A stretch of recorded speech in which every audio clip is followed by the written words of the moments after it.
disais que cette maison qui accueille les frères non-voyants est une maison qui accueille les hommes non-voyants d'abord. Avec la grâce de Dieu, on aura une autre maison qui accueillera sûrement les sœurs. Mais notre sœur bien-aimée qui va tout à l'heure nous donner son témoignage, vient et fréquente la maison. Elle n'est pas logée ici, mais elle vient chaque jour pour, n'est-ce pas, participer à la vie de la maison, se former. Et nous avons l'honneur de la rencontrer aujourd'hui. Elle va se présenter pour qu'on puisse la connaître. Bonjour ma sœur. Bonjour. Alors, est-ce que vous pouvez vous présenter? Je me nomme Agnès Yolande. Agnès Yolande. Oui. Ah, mais c'est un bon nom ça. Alors, Agnès Yolande, vous êtes née quand? Je suis née le 11 mars 78. 78. Et vous êtes originaire d'où? Je suis originaire de Dabou. De Dabou. Ah oui. Et tes parents sont aussi à Dabou? Non. Ils sont d'où? Mes parents sont de Dabou. Ma mère est de Koumfao. Oui. Et mon père est de Dabou. De Dabou. Et comment s'appelle le papa? Mon père s'appelle Ekou Agnès Moïse. Ekou Agnès Moïse. Il est encore vivant? Non, malheureusement. Et la maman? Laps Loyou Cécile. Oui. Elle est où? Elle n'est pas née. Elle n'est plus. Donc, oui. Alors, est-ce que tu as d'autres frères, d'autres sœurs? Oui. Ils sont tous aussi à Dabou ou à Abidjan? Abidjan. Ils sont à Abidjan. Alors, est-ce que tu peux nous dire un peu, est-ce que tu es née non-voyante ou bien c'est après que tu es devenue non-voyante? C'est après que c'est après, et comment ça s'est passé? En fait, j'ai fait des études jusqu'en communication d'entreprise. En communication d'entreprise? Oui. J'étais en année de BTS où j'avais passé l'examen. Et j'avais déposé mes dossiers dans différentes entreprises pour faire un stage. Quand le port autonome d'Abidjan m'a appelé. C'est ça.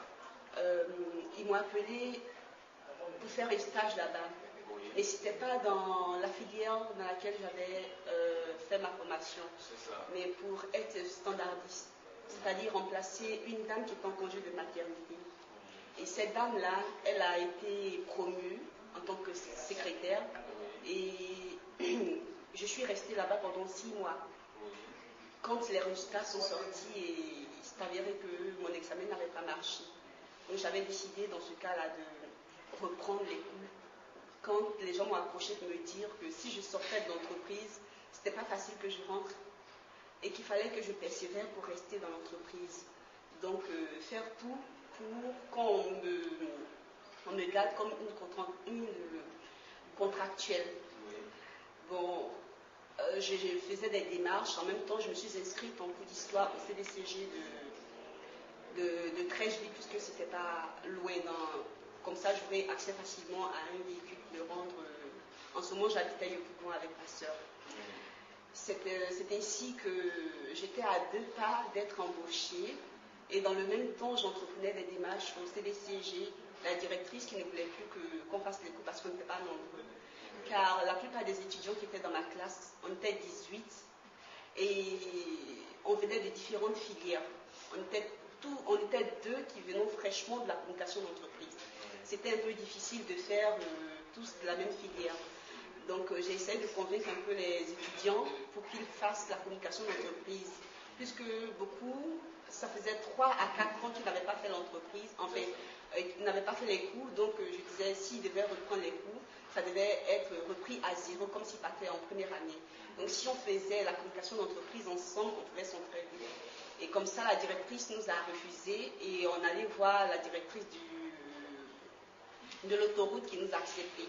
Le même jour qu'elle a accepté de nous donner une classe, dans le même temps, il me restait, je crois, 2 jours, le DG allait accepter que je sois contractuelle en tant que standardiste au port et je suis tombée malade. À la suite de ça, les médecins ont déclaré que c'était un syndrome, en fait, une allergie aux sulfamides, c'est-à-dire des médicaments tels que la batrine forte, la maloxine et puis le Fonsida. Donc les médecins appellent ça le syndrome de Lyme.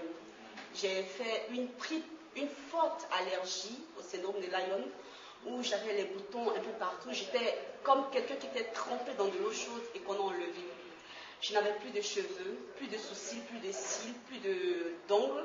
Ma peau tombait et j'étais défigurée. J'avais le visage tout noir, tout le corps était défiguré. J'ai fait 3 jours dans le coma quand ils étaient prêts à me mettre une sonde par les narines afin que je mange. C'est comme ça que, pendant que j'étais dans le coma, les gens ne sentaient pas ce qui se passait à l'intérieur de moi. Mais c'est vrai que je suis issue d'une famille chrétienne. Et puis, en plus de ça, je ne savais pas faire le rosaire. Mais je savais faire quand même, je savais écrainer les grains de chapelet. Et mon père étant méthodiste, ma mère catholique, on nous a baptisés tous méthodistes. Mais moi, grandi, j'ai choisi d'être catholique. Et dans mon coma, je récitais le Je vous salue Marie. C'est comme ça que la Vierge Marie m'a libérée du coma.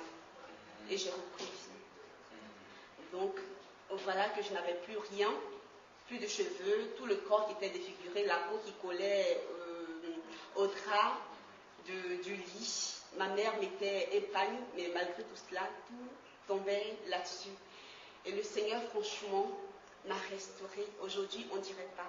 On croira que je suis née comme ça, mais je dirais que tout est l'œuvre du Seigneur parce que je peux quand même le bénir car en étant dans cette situation, ça m'a permis de me rapprocher un peu du Christ parce que mes cheveux sont venus, tout est venu, seulement les problèmes Dieu. Voilà. Sinon, jusque-là, tu n'avais pas de problème Dieu? Non. Avant ça, non. Tu voyais clairement. Tout à fait. Et c'est pendant cette maladie-là Oui. que le problème Dieu s'est soulevé. Tout à fait. Et donc, quand tu es sorti